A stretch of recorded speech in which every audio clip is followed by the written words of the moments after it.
এছাড়া সামিরা পুরো ঘটনার জন্য সালমান শাবনূরের প্রেমকেও দায়ী করে এসেছেন। এক পর্যায়ে একেবারে আড়ালে চলে যান সামিরা। দ্বিতীয় বিয়ের পর দেশ ছেড়ে চলে যান থাইল্যান্ডে। সেখানে সামিরার নতুন সংসারে একটি ছেলে ও দুটি মেয়ে হয়। থাইল্যান্ডে সামিরার ছোট দুই বোন ফাহরিয়া হক ও হুনাইজা শেখও তাদের স্বামী সন্তান নিয়ে বাস করত। তবে দ্বিতীয় স্বামী মোশতাকের সঙ্গে দীর্ঘদিন সম্পর্কটা টেকেনি সামিরার। 2021 সালে মোশতাক সামিরার সংসার ভেঙে যায়। সে বছর 21 জুন দুজনের সম্মতিতে তাদের ডিভোর্স হয়। সামিরা নিজেই মোশতাককে ডিভোর্স নোটিশ পাঠিয়েছিলেন। ছাড়াছাড়ির পর তিনি তৃতীয় বিয়ে করে আবারও নতুন জীবন শুরু করেন। এবার সামিরা পাত্র হিসেবে সাবেক এক ক্রিকেটারকে বেছে নেন, যার নাম ইশতিয়াক আহমেদ। ইশতিয়াক একজন সাবেক ক্রিকেটার ও বর্তমান ক্রিকেট বিশ্লেষক। 2021 সালের 15 জুলাই সামিরা ও তার পরিবারের সম্মতিতে তাদের বিয়ের আনুষ্ঠানিকতা সম্পন্ন হয়। এদিকে তৃতীয় বিয়ের পর আগের সংসারের সন্তানেরা সামিরার সঙ্গেই থাকছে। সামিরার সাবেক স্বামী মোশতাক মাঝে মাঝে তাদের দেখতে চায়। তবে পরবর্তী দুই স্বামী নয়, সামিরা দেশবাসীর কাছে এখনো সালমান শাহর পরিচয় বেশ পরিচিত। বিতর্ক থাকলেও সময়ের স্রোতে সব বিষাদ বিতর্ক ছাপিয়ে তিনি স্বাভাবিক একটা জীবনযাপনের চেষ্টা করে যাচ্ছেন। 2025 সালের শুরুর দিকে তাকে দেখা গেছে মডেলিং এ। গো দেশি মেড ইন বাংলাদেশ নামের একটি ব্র্যান্ডের পোশাকের মডেল হয়েছিলেন সামিরা। এতদিন স্বস্তিতে থাকলেও সালমান শাহর প্রাণহানি নিয়ে নতুনভাবে বিচার কার্য শুরু হওয়ায় আবারও বিপাকে পড়তে পারেন সামিরা।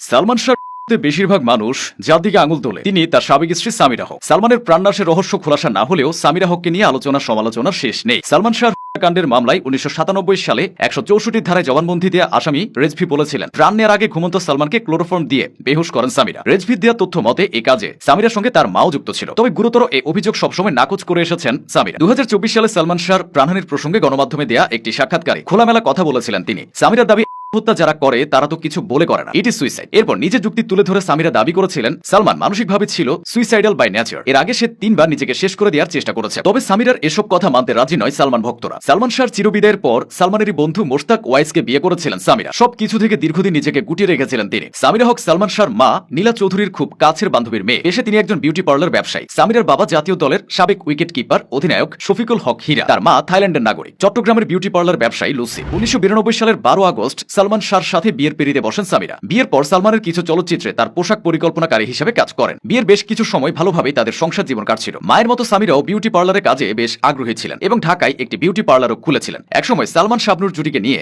ইন্ডাস্ট্রির ভেতরে বাইরে কানাঘুষা শুরু হয়, আর এতে করে সালমানের সঙ্গে সামিরার মনোমালিন্য ঘটতে থাকে বলে জানা যায়। 1996 সালের 6 সেপ্টেম্বর রহস্যজনকভাবে প্রাণ হারান সালমান শাহ। নির্মম সে ঘটনার রহস্য আজও পরিপূর্ণভাবে উন্মোচিত হয়নি। তবে সালমানের চিরবিদায়ের পর তার মা নীলা চৌধুরী অভিযোগ করেন সামিরার সঙ্গে বিতর্কিত ব্যবসায়ী আজিজ মোহাম্মদ ভাইয়ের অবৈধ সম্পর্ক গড়ে উঠেছিল এবং দুজন মিলে সালমানকে শেষ করেছে। সে সময় সামিরাও পাল্টা অভিযোগ করেন নীলা চৌধুরী আজিজ ভাই সহ অনেক পুরুষকে তার বাড়িতে নিয়ে আসতো এবং এটা নিয়ে সালমান ও তার বাবা নীলার উপর ক্ষুব্ধ